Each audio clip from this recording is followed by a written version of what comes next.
Hello. How are you? I am very well. How are you? I'm excited. You have a pretty cool, microphone on. Yeah, it's Princess Leia, right? With the things. That's what my kids tell me. Yes, you're Princess Leia.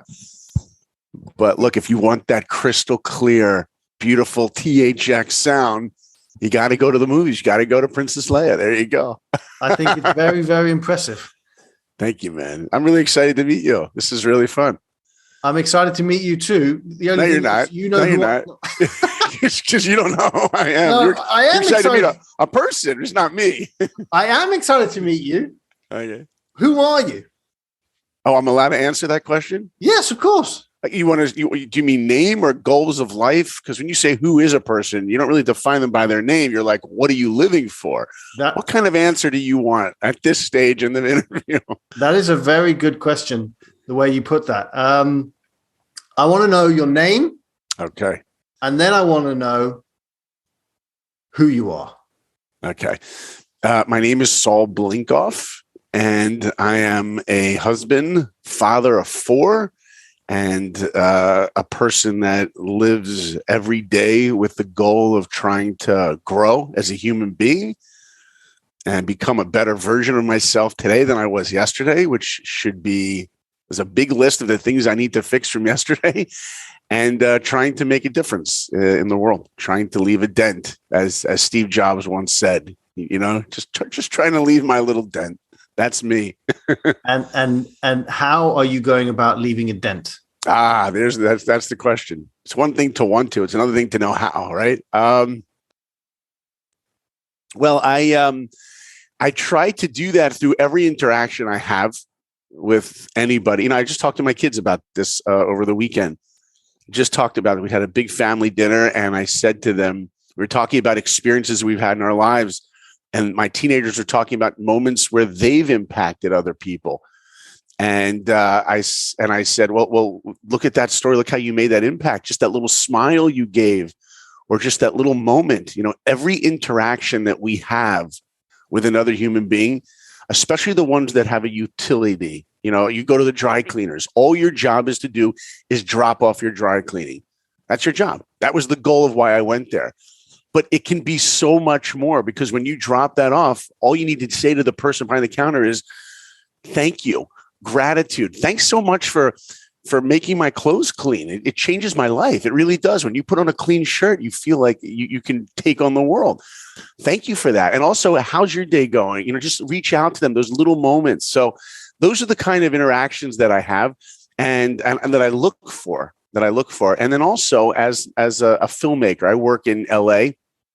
There you go. You're starting to get a couple of little, I work as a filmmaker in animation. I've spent my career working at the Walt Disney Studios, Netflix and DreamWorks as an animator on lots of old Disney movies that like Mulan and Tarzan and Pocahontas and all those movies. And I work in kids television, preschool, which I take very seriously. The opportunity to be able to make content that will hopefully impact another generation, and not just entertain them, but give them something a little bit more. I often tell people that most of us see with our eyes and few of us see with our hearts.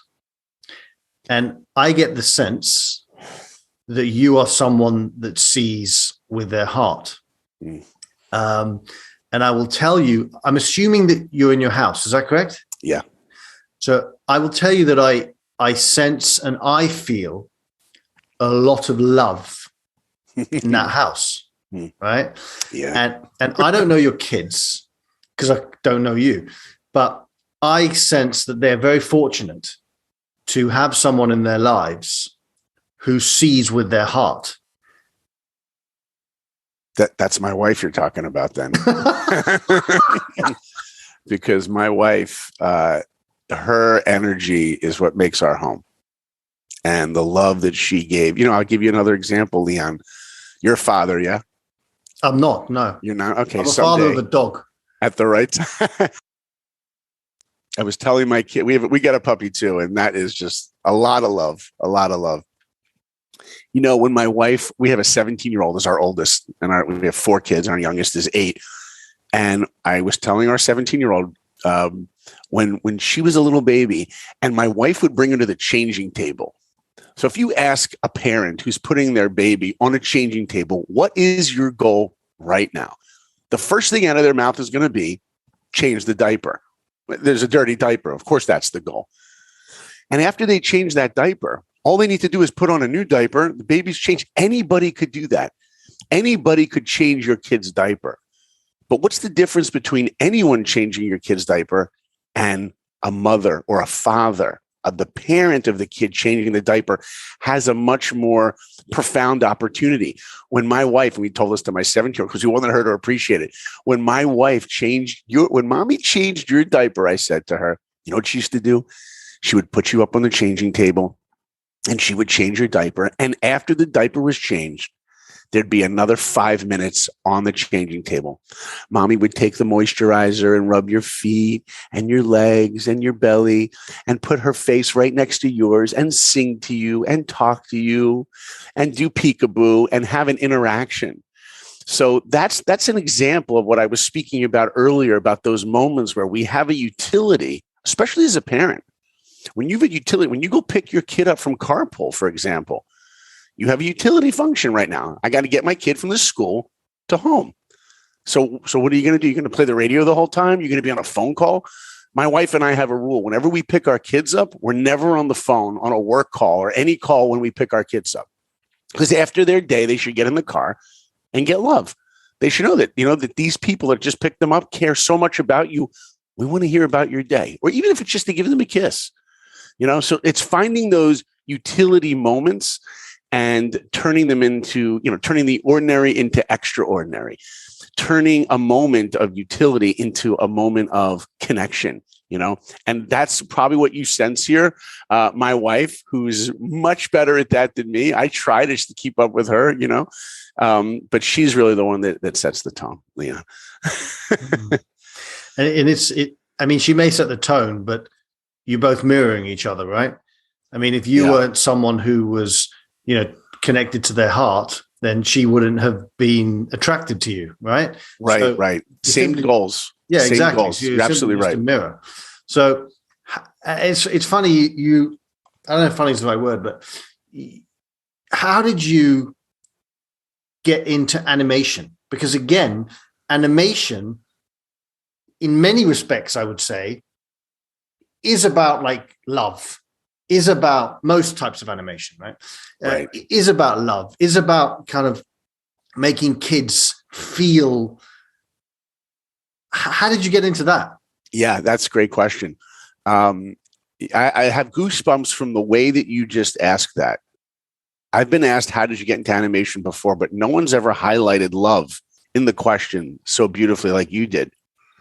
And that brings me to what really got me into it was an emotion. It was the movie E.T. I was 11 years old. I grew up in New York. And, that movie, which is still it's my second favorite movie ever made. Second favorite movie ever made. You want to know my first favorite movie? Is that what you just said? You just said, what's your first, right? I thought I heard that. Yeah. That's the same filmmaker. I'll give you a clue. I'll sing the song from my first favorite movie and you'll tell me the movie. Here we go. Maybe your listeners will know. Boom, boom, boom, boom, boom, boom, boom. Jaws. There you go. Jaws is number one. But I'm 11 years old. I'm in the theater and watching E.T. And I remember the credits were rolling. And that movie, which hopefully your listeners have watched, that movie was all about love. And Elliot's flaw, the boy in the beginning of the movie, is he didn't really feel for anyone else. At the table when he's fighting with his siblings, and he says this one comment to his mother, which ends up hurting her feelings because the father got left and he went and was dating this girl, Sally. So now they're like stranded, without their father, so to speak. And my mom's like, why don't you go tell your father? He's like, I can't. He's in Mexico with Sally or something. And the brother gives him a look like, really, you're going to say that to mom? And then the brother comes over and says the message of the film to him. When are you going to feel for other people? When are you going to care about other people? And then finally, E.T. comes into his life, and he ends up not just trying to get E.T. home, but he ends up feeling whatever E.T. feels. That's what's so powerful about that movie. It's all about love. If I love you, then I have to want you to have what you want. You see, all Elliot wants is E.T. to stay. I have a friend. His father abandoned him, and now he found love in this creature. All he really wants is E.T. to stay, but it's not what E.T. wants. E.T. wants to go home. So because Elliot loves him, he has to want what E.T. wants, not what he wants. He has to sacrifice what he wants to give E.T. what he wants. That's what real love is. And that movie impacted me. The credits are rolling. I tap my mom at the end of the movie, and I'm like, Mom, that's what I want to do someday. She's like, what, you want to leave planet Earth in a spaceship? I'm like, no, Mom, I want to be a filmmaker. And like I said, Leon, I grew up in New York. I didn't know any filmmakers. I didn't even know there was a job you could do. All I knew is like when I looked up to the screen, it was magic for me. So I went to the library and I got books on cameras, lenses, storyboarding. I found out the director of E.T. was Steven Spielberg. He made movies every weekend with his kids in the neighborhood. His sisters. So I got my twin sister, my older brother. I got a film camera, and I made movies all the time. Murder movies, monster movies. I remember we made a kidnap movie. We tied my sister up to a tree really tight. Afterwards, we go into the house to watch the movie. And my mom was like, I like the movie, but where's your sister? I said, she's still tied to the tree. What's wrong? So I knew I was going to be a filmmaker, Leon. And then I get to high school. I was a sophomore in high school, and somebody comes up to me one day and says, what are you going to do when you get out of high school? I said, well, I want to be a filmmaker. They're like, no, you don't. I'm like, no, yeah, I do. They're like, no, you don't. Because if you want to be a filmmaker, you're going to have to move out to Hollywood. And Hollywood is filled with weirdos. They looked at me and said, you don't want to end up a weirdo, do you? And I said, no, I don't want to end up a weirdo. And right then and there, I gave up on my dream of wanting to be a filmmaker because one person told me I would end up a weirdo. And so often in life, we allow other people to change the trajectory of our goals to make us believe in ourselves or not. And at that point, I gave up. By the way, today, like I said, I do live in Hollywood, and my 4 kids would tell you Daddy is a weirdo. So much for that. But at that point in my life, I gave up on that. And my parents said, so what are you going to do? I'll go back to drawing, because drawing is something that I think all kids do, Leon, and that's what I did first. So I went back to drawing. I have unbelievably supportive parents. They got me an art teacher to come to the house, and she would set up a bowl of fruit, and she'd say, okay, draw the fruit. And I'd start to draw. She goes, well, hold on. Before you draw, just tell me what you see. And I'm like, a bowl of fruit. She's like, no, tell me all the details. Tell me about the lighting. Look at that shadow. Look at what time of day is it? Oh, it's 4 o'clock. How is the lighting at 4 o'clock different than 3 o'clock, different than 5 o'clock? It's a cooler lighting, all these details. And she said to me, Saul, drawing is about seeing. It's about developing your eye to look at the world a certain way. Amazing teacher. And we started drawing, and I was terrible at drawing hands, by the way. Any artist listening, hands are like very difficult to draw. And my art teacher goes, you're the luckiest person. I'm like, why? I told you I'm bad at drawing hands. She goes, because now you know what you need to work on. And you're going to draw a hand every night from a different position before you go to bed. And in 6 months, you'll get good at drawing hands. And she taught me a great lesson, one of the lessons that served me throughout my life, which is to have the goal to turn our weaknesses into our strengths. Incredible teacher. So that's it, Leon. I was going to be an artist. And then I go to the movies again, and I see another movie that changes my life. I see the movie The Little Mermaid. Boom. That was it. I remember the credits rolling. My mom's like, what? I'm like, Mom, that's what I want to do. She's like, what, you want to fall in love with a fish? I'm like, no, I want to work in animation.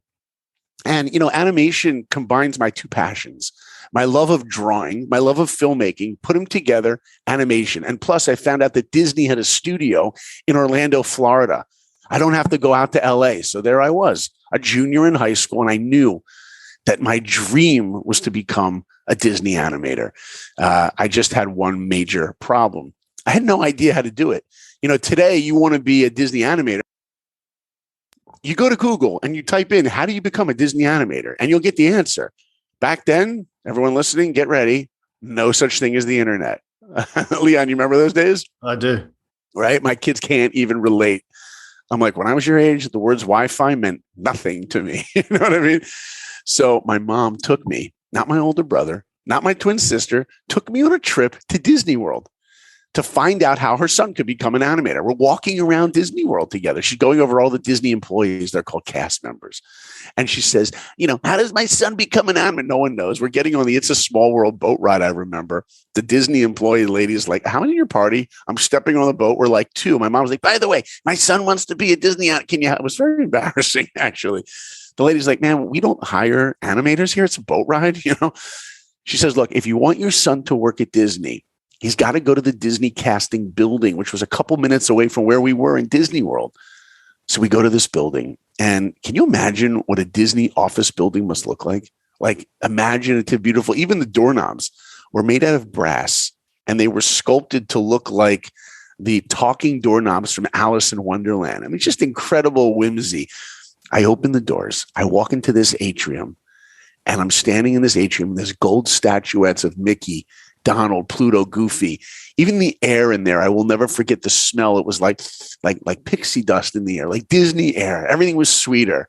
It was like the Garden of Eden. I wanted to be there. And I look on the ceiling as I'm walking up this 30-foot ramp, and there's Peter Pan and Wendy flying off to Neverland, like painted. And oh my God, just telling you that story now, I remember looking up and thinking, wow, I want to go off to Neverland. That was my dream. I sit there for the interview, and the woman says, what are you doing here? I'm like, I want to be a Disney animator. She goes, well, we don't hire those. I said, well, who do you hire? She goes, well, we hire people that work the rides in the park. People that make the Dumbo ride go up and down and turn the teacups around and sell drinks. I'm like, oh, that's not my dream. She goes, well, hold on a second. She walks out, comes back in 2 minutes later, and hands me a piece of paper. That piece of paper became the most valuable piece of paper I ever held in my hands. It was a list of 8 schools, 8 art schools that Disney recruits their artists from. She says, if you want to be a Disney animator, you need to go to one of these schools. Boom. That was it. That was the recipe. You go to a great restaurant, you taste an unbelievable dessert or something. You want to make it at home. You can do it with the recipe. That's what that was to me. And in my head, I saw my dream as an equation. Saul plus this school, one of these schools, will equal dream of becoming a Disney animator.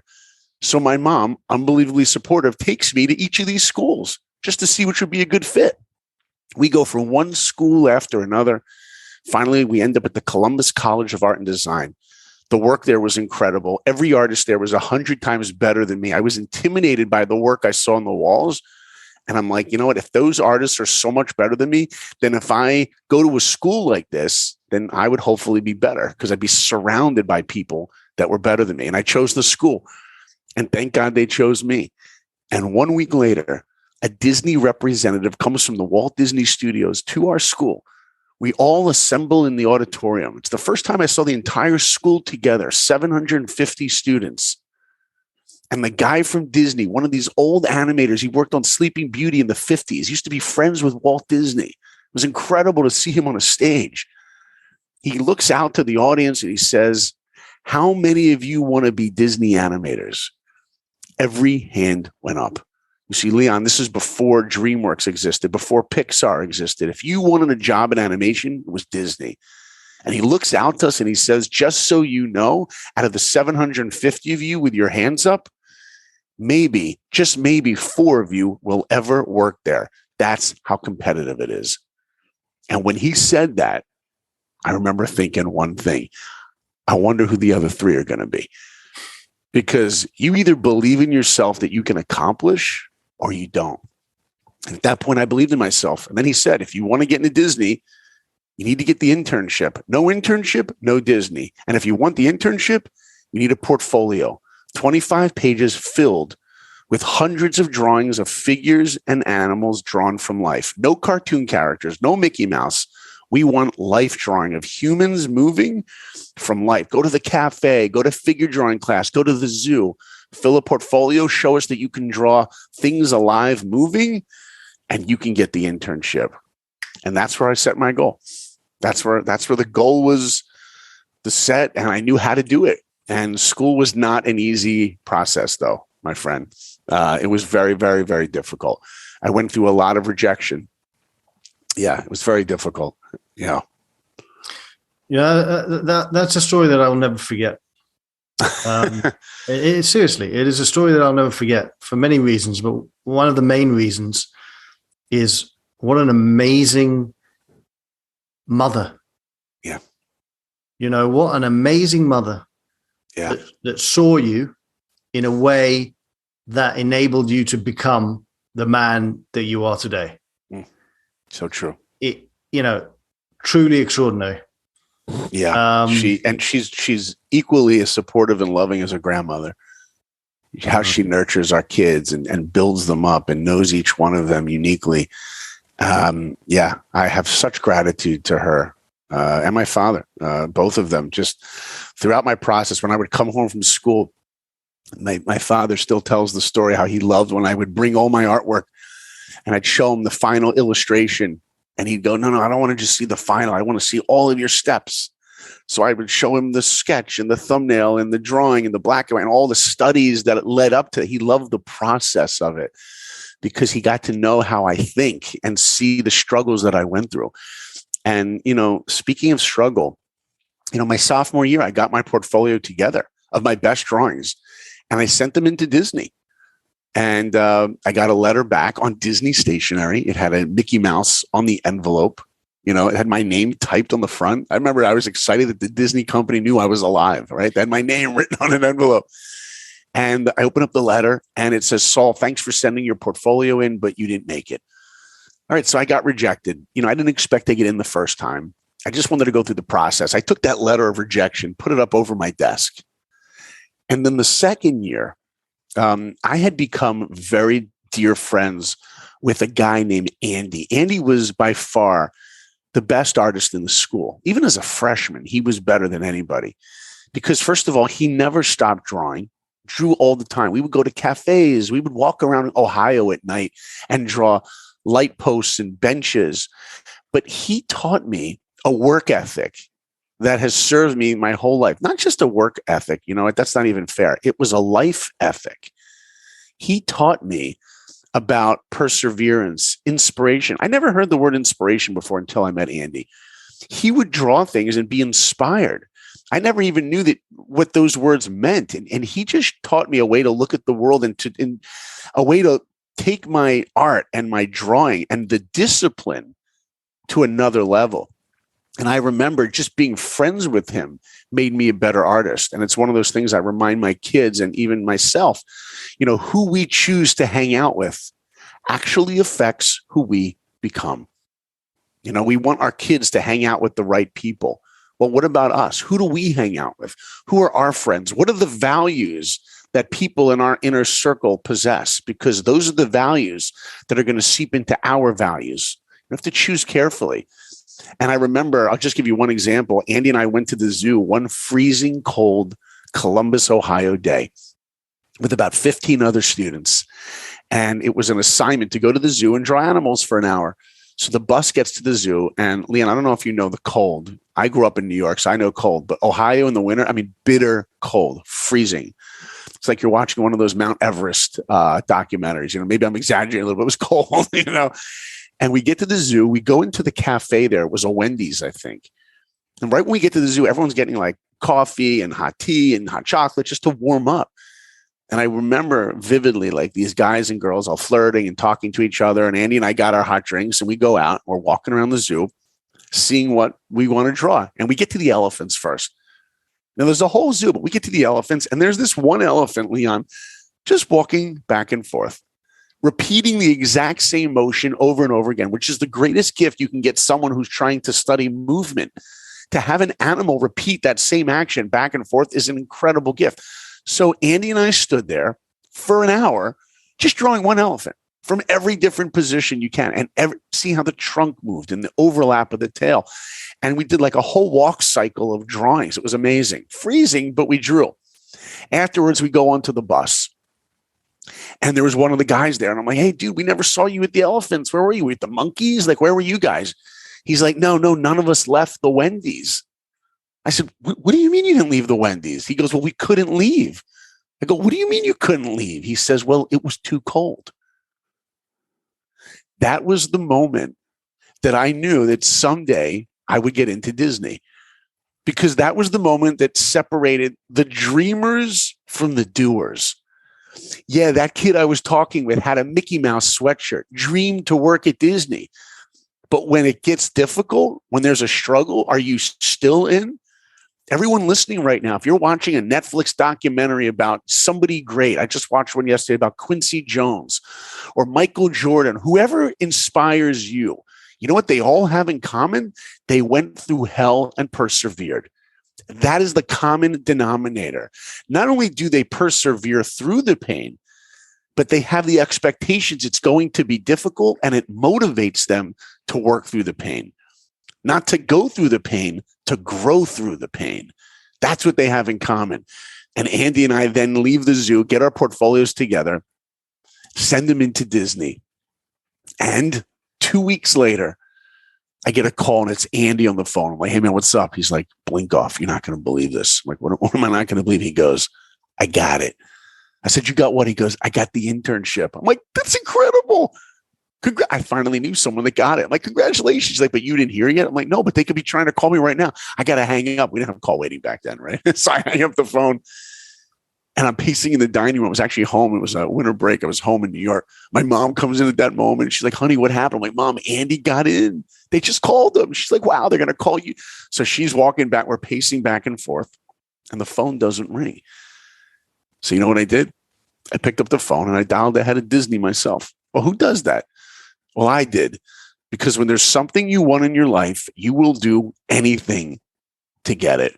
You know, Leon, I grew up in New York, and I told you, you can kind of tell from how I speak that I love Michael Jordan. My kids know I don't probably go a month without talking about Michael in some way, how he's inspired me. And true story, I was about 12 years old, 13 years old. Before Michael Jordan was playing the Knicks, I'm standing next to the court, next to my brother, before the game. And Michael Jordan's about 10 feet away from me. He's dribbling and practicing. He's got those breakaway sweatpants with the buttons on them. He had that game face of discipline I will never forget. And I said to my older brother, I'm like, Jay, I'm going to walk out in that court and go meet Michael Jordan. My brother's like, you're not going in. Before he could finish that sentence, Leon, I'm standing out on the court looking up to number 23. And I said, hi, Mr. Jordan. And he looks down at me and says, quote, yo, how you doing? End quote. And he shook my hand. This one right here still has that 23 sweat, never washed, you know? But the reason I walked out there is because when there's something you want in your life, you will do anything to get it. And for everyone listening, if there's anything you hear in this interview or in any interview or any book you read or any TED talk you listen to, if there's something that speaks to you, you need to write it down. You know, my daughter yesterday just bought herself a journal and she's filling it up with all these quotes she reads and learns. She's so thirsty for wisdom. If there's any time you hear something that speaks to you, write it down. And this is a great one to write down. If there's anything you want in your life, you will do anything to get it. There is no can't. You'll do anything to get it. So I called up the head of Disney because I wanted to find out about my life. I got out of my comfort zone. And I called him up and I go, hi, my name is Saul. I want to find out about the internship. He's like, oh, Saul, I have your name on a list. I'm like, really? He goes, yeah, you didn't make it. I was like, what? He goes, yeah, you didn't make it. I was like, oh, what about Andy? He goes, yeah, he made it. You didn't. And that was a bittersweet moment for me, Leon. That was sweet because I was happy for my best friend, but bitter because my dream was shattered. Andy is going to Disney World, happiest place on earth. I'm going back to Ohio in the wintertime, the most depressing place on earth. And when I get to this school, everybody's coming up to me like, Blinkoff, what are you doing here? Oh, you didn't. Oh, I'm sorry. Where's Andy? Oh, he got it. Oh, you didn't. Oh, okay. I became known as the guy that was friends with the guy that got into Disney. I became known as the guy who didn't get what he really, really wanted. And I felt like a loser. And then I came up with the most brilliant way to take that feeling of being a loser away. And for anyone listening, you can forget everything I've said up until right now. If you walk away with this, it will change your life. If there's ever anything you want in your life and you don't get it and you feel like a loser, you do what I did and that feeling goes away in a second. You know what I did? I gave up. I gave up on the entire dream. You see, when you really want something, if you don't get it, just take away the want. And then you can have a life of mediocrity. Then you can have a life of average. If you give up, and you know what, by the way, when you give up on a dream, it's not that you're giving up on a dream, you're giving up on yourself. Because these dreams elevate who we are along the way. It's not just what do I accomplish, it's who do I become along the journey. And I gave up. And a week later, a buddy calls me up and says, Saul, I got tickets to go see a movie. You want to go? I'm like, I'm not in the mood. He goes, but they're free. I'm like, oh, okay, I'll go. When you're in college and someone offers you free, you take it. So I go to the movies and I see the third movie that changes my life. And it's incredible how you see a movie at a certain time and it just speaks to what you're going through. And I see this movie. Leon, let's see if you know what movie this is. You ready? Okay, movie trivia number 2. You got the Jaws theme. That was awesome. Here we go. The movie is about a guy who's 5 feet tall. He doesn't have an ounce of athletic ability, and he wants to play football at Notre Dame. What movie is it? No idea. No idea. Okay, you're not the only one. It's 50% know it, 50% don't. The movie's called Rudy. Have you ever heard of that movie, yeah, Rudy? I've heard of it, yeah. So you need to see that movie, my friend. And anyone listening, you need to see that movie. Unbelievably, it's a true story. This guy's 5 feet tall. He's not even athletic, and he wants to play football. He's short. If you were friends with Rudy Rudiger, it's a true story about this guy. If you were friends with him and he told you his dream was to play football at Notre Dame, you know what you would have told him as his friend? Dude, I love you. Get a new dream. Wake up. This is called reality. But Rudy says, oh, yeah, well, we'll just see about that. And he tries to get into Notre Dame and rejected. And tries a second time, rejected. But third time, rejected. But fourth time, you look at the movie poster for the movie Rudy. It says, when people tell you dreams don't come true, tell them about Rudy. He gets in. And tears are streaming down my face because all I was thinking is if an unathletic kid like that could get into Notre Dame with an insane amount of hard work and heart, then an untalented artist like me can get into Disney with an insane amount of hard work and heart. And I decided right there to never give up again. I actually called up Disney the next day. I got the same guy on the phone. And I said, excuse me, remember I spoke to you a week or two ago and you told me I didn't get in? He says, yeah. I go, how close was I? He's like, what do you mean? I'm like, well, how many did you choose? He goes, well, we chose 15 from thousands around the world, over 3,800 portfolio, and you made it to number 20. What? I had only missed it by 5 portfolios? Do you know how many times in our life we could be so close to achieving something and all we feel is that we're miles and miles away and all we need to do is just push a little bit more? Then I asked him the $1 million question. Why didn't I get in? You see, when we fail in life, and we will because that's what it means to be human, we need to find out why. That is the answer key to growing. He said, you need to be more dynamic in your drawing. Give me a perspective. Don't just draw the model in class from where you're sitting or standing. Stand up on a stool or go down low and look up. Give me something dynamic. Answer key. I went to figure drawing. I stood up on a ladder to draw the model. I went to the zoo and I remember asking them special permission. Can I draw the giraffes from where you feed the giraffes? I stood on this 40-foot scaffold looking down at a giraffe. How cool was that? How many people have drawings of a giraffe from above looking down? Like that was just awesome. I get my portfolio together. I send it into Disney and boom, when you wish upon a star, right? A whole new world, right? I got in and I started my dream. I started on the internship. As a matter of fact, by the way, I called my mom. I'll never forget. Right after I got in, I called my mom and she could hear it in my voice. She's like, honey, did you do it? I said, no, Mom, we did it. She's like, what do you mean we did? I'm like, Mom, you took me to Disney World to find out. You took me to this art school and that art school. Mom, we did this together. But this winter, I said to her, you can stay in New York because I'm going to the happiest place on earth. And there you go, Leon. I started my dream. And by the way, I hope all your listeners remember something important. You're not hearing the story of a guy who was a very talented artist that got into Disney. You're hearing the story of a guy who was the worst artist in his school who got into Disney because nobody wakes up great at anything. If you have a goal to accomplish something, that's the first step. And don't look at yourself and say, hey, am I the person that can accomplish this? Not right now, you're not. Look at a toddler trying to walk. Of course, they can't walk yet, but good luck telling a toddler not to try, because they will try and try and try, and they will get up and they will fall, and they will get up and they will fall.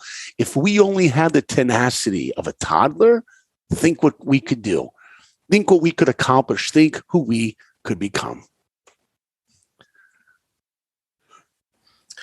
I will tell you that you are quite a remarkable fellow. Thank you, my friend. And your story is truly inspiring and beautiful. And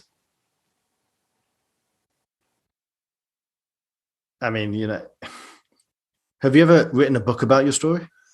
I've just started it this year. So I've got the first 2 chapters done. We're on the move on it with 4 kids, a puppy, and a podcast and a day job. It's not so simple, but I'm trying. Thank you, brother. Have you done a TED Talk? Not yet. Hopefully soon. You need to do a TED Talk because it's deeply inspiring. And I haven't spoken this little on a podcast ever, yet it doesn't matter, because everything that you said was so powerful and touched me in a very profound way, and said in such a simplistic, loving fashion that it can bypass people's kind of mind and go straight to their hearts, where they get to feel the experience that you had. And when you get to feel someone's experience, you start to believe that actually you can do it too. Boom. Right? Yeah, that's it. That's the goal. I'm so happy you shared that. Yeah, that's the goal. It's like when you watch a movie.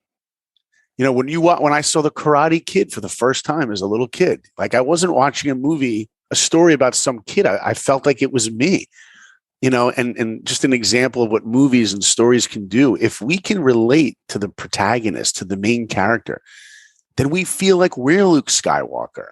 We feel like that's us. Karate Kid wasn't a story about a kid who wanted to be great at karate, because if it was, it would only appeal to students of karate. It was a story about a kid that wanted to fit in high school, because without fitting in high school, it's metaphorically like you're dead. And we all know what it's like to want to fit in. And hopefully, when we're watching stories or sharing our own personal stories, we find a window for an audience to relate to us, so that we can ultimately connect with them and deliver a message that will make an impact. And that's a goal that I have, and I'm just so grateful that you felt that. So thank you for sharing that. No worries at all. I felt it very deeply. So I feel like me and you could talk forever. Yeah. But I have one final question for you. Sure. So you've explained everything that you went through to get to where you were and to where you are. I'd love to know what projects you have worked on in the animation world at Disney and Pixar and wherever else you've worked. I'd love to know that. Oh, like what are the projects I've worked on? Yeah. Wow. Well, the first film I worked on at Disney was Pocahontas in the 90s. That's what we like to say, BF, before Frozen. Okay. That's like right. So Pocahontas and a lot of the films then, The Hunchback of Notre Dame, Mulan, Tarzan. Then I went on to be a director, directed Winnie the Pooh, Kronk's New Groove, the sequel to Emperor's New Groove. And then I got into television, and I was a director on the Disney show Doc McStuffins, which is in preschool. And that's where I really, as I was becoming a father of preschoolers, I really fell in love with, the Winnie the Pooh characters, which really mean a lot to me, and Doc McStuffins. And I've worked on lots of shows out there for those listeners or who babysit little kids. I worked on the Netflix show Barbie Dreamhouse Adventures, and for Amazon, the Stinky Dirty Show. I directed Llama Llama on Netflix based on the books Llama Llama Red Pajama, which is a great preschool series. Lots of other projects along the way. You can check my website out at saulblinkoff.com, and you can see all about those projects. Today, I am a supervising producer at DreamWorks Animation, and I am just finishing season 2 of the award-winning Madagascar A Little Wild, which is a musical preschool show. So exciting. So excited about that show. We have the first ASL deaf actor in that. It was a teenage girl who taught us ASL because we have characters that sign in our show. We have some very socially conscious episodes, like I said, trying to make a difference. You look at the movie The Lion King, the message of that film is taking responsibility. We didn't love that movie because it was about lions. We loved it because Simba leaves Hakuna Matata world, no worries, goes back and defeats Scar because he realizes being great is a person that takes responsibility for the world. And I think that's a message that all of us need to walk away with, is to remember that whatever passion we have, whatever abilities we have, it's not just there to serve us to make us happy. It's there to serve us to bring us meaning. And meaning really only comes when we take our passion, abilities, and interest and turn them outward in order to make that impact on the world. And the other thing that I occupy myself with is a podcast. I just started a podcast a year and a half ago. A lot of people over the years like, hey, when's the podcast coming? And the pandemic provided me an opportunity to create this. It's called Life of Awesome. Because as I like to share, you don't wake up and nobody wants to be good. Nobody wants to be great. We really all want to be awesome. So I share tools in each episode about, marriage or parenthood or just personal growth. I mean, every episode is truly for everyone. I have parents tell me that their teenagers love it. It's all clean episodes. And I also interview some incredible people, Leon. I interviewed George Foreman, the boxer. And his story was unbelievable. And I also interviewed Jodie Benson. She does the voice of the Little Mermaid, and lots of Alan Menken, lots of exciting people along the way who aren't just successful at career, they're successful at life. So please check out that podcast, Life of Awesome. And I'm also on Instagram. You can follow me there. And Leon, I so appreciate you giving me an opportunity to meet your audience and to meet you. And I hope that you and I can get a hug in person one day, Leon, because now we're not just, podcasters. We're brothers now. So we got to get a hug in there at some point soon. Okay, my friend? Absolutely. And I will say that your children and your wife are extremely lucky to have you. Thank you, Leon. Yeah. That's humbling. I appreciate that. Thank you, my friend. I really appreciate you saying that. Thank you. And we are neighbors. I live in LA. I noticed that you're wearing a Surfrider hat. I assume that's from the Surfrider Hotel in Malibu. It is. That's my wife's and my favorite place. I love that place. Isn't that a great place? We used to walk in there before we stayed there with the kids, just to walk in and just get the energy there. We always love to just go to hotels and walk around lobbies and smell the smells and look at the flowers and the gift shops. And then over the pandemic, my wife and I, the kids were away with my parents, and we're like, you know what? Surfrider, baby. So we went and had the best. Isn't it beautiful? It's got a beautiful vibe. Yeah. Oh my gosh, you're in LA. So we will meet up soon. 100%. Thank you very, very much. And like I said, I will not forget your story. Thank you.